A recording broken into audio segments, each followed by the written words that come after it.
Hello, welcome back to the reading of the poem of the Man God, written by Maria Valtorta, Volume 3, Chapter 316, Part 2, Jesus' Sorrow, Prayer, and Penance. Father, I know, I can see, while I suffer here and will suffer, and I offer my suffering to you for his conversion and for those who have been torn away from my arms and who are going towards their destiny with broken hearts. He is selling himself to become greater than I am, the Son of Man. I am I not the Son of Man? Yes, but I am not the only one. Children were born of mankind, of prolific Eve, and if I am Abel, the innocent one, Cain is not missing among the children of mankind. And if I am the firstborn, because I am what the children of man should have been, without stain in your eyes, he who was born in sin is the first of what men have become after eating the poisoned fruit. And now, not satisfied with having in himself the disgusting, blasphemous incentives of falsehood, anti-charity, of thirst for blood, of greed for money, of pride and lust, he is raving to be the man who becomes a demon, whilst he is a man who could become an angel. And Lucifer wanted to be like God, and was therefore driven out of paradise, and changed into a demon, and he dwelt in hell. But Father, oh Father, I love him, I still love him. He is a man, he is one of those for whom I left you. Save him. Because of my humiliation, grant me to redeem him, Most High Lord. I offer this penance more for him than for anybody else.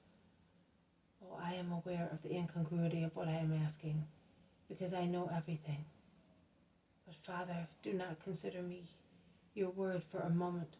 Look only at the humanity of the just one, and let me be for a moment only the man in your grace, the man who is not aware of the future, who can deceive himself, the man who, not being aware of an ineluctable fate, can pray with absolute hope to wring a miracle out of you.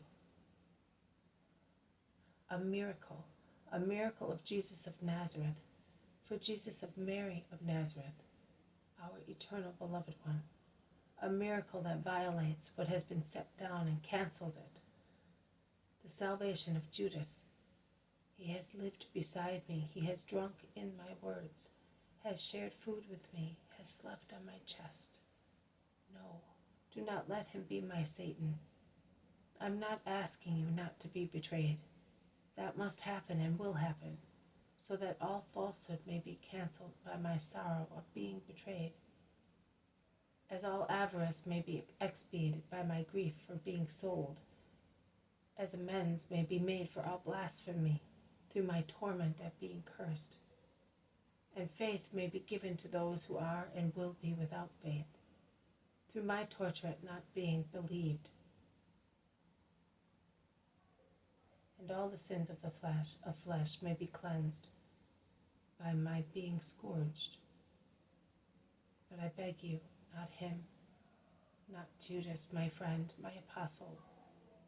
I would like no one to be a traitor, no one, not even the remotest inhabitant of the Hyperborean ice fields or of the torrid zone. I would like you alone to be the sacrificer, as you already have been in the past when you set fire to the Holocaust by means of your flames.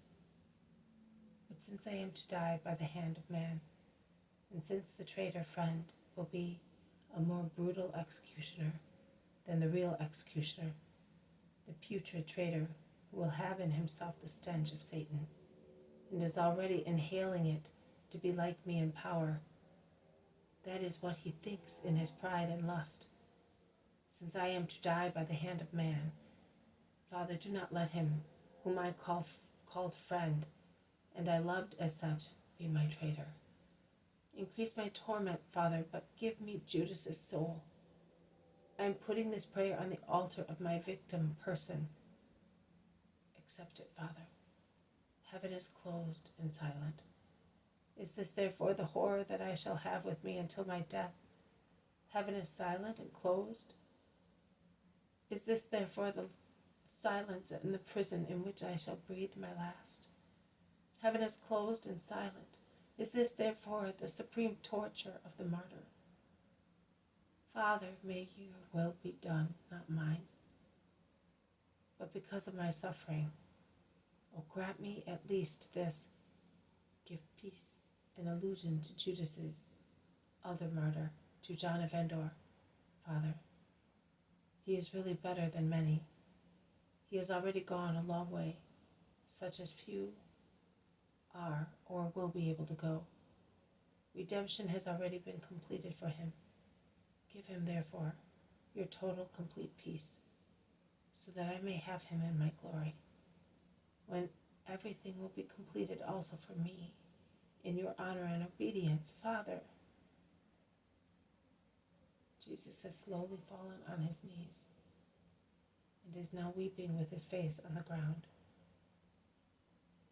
And while he prays, the light of the short winter day fades precociously in the dark cavern, and the roar of the torrent seems to grow louder as the shade in the valley becomes darker. This has been a reading from the poem of the Man God, written by Maria Valtorta, Volume 3, Chapter 316, Part 2, Jesus' Sorrow, Prayer, and Penance. Thank you for listening. I will see you tomorrow. May God bless you, and may peace be with you.